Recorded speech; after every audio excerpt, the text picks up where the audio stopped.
Welcome to Samba Samba. Enjoy the video. You start by confirming compatibility and clearing space. This prevents install failures.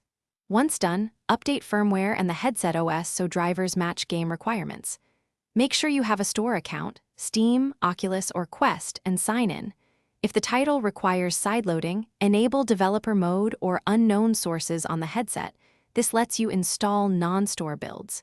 Do this now, because missing these steps later will block the install and waste time, resolving permissions and driver mismatches. You next acquire the correct VR build and choose the install path.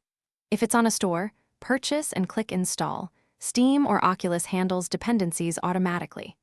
If sideloading, download the APK to your PC, connect the headset via USB, and use ADB or SideQuest to push and install it.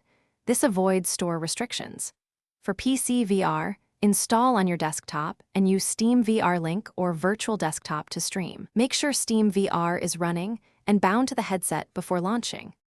You finally launch and configure controls and play area. Calibrate tracking and remap input if buttons feel off. Once loaded, adjust graphics or enable asynchronous reprojection / ASW to stabilize frame rates. This reduces nausea and stuttering.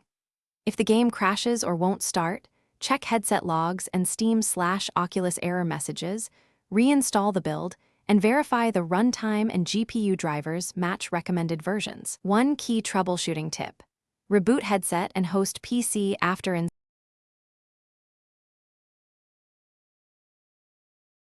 Thanks for watching.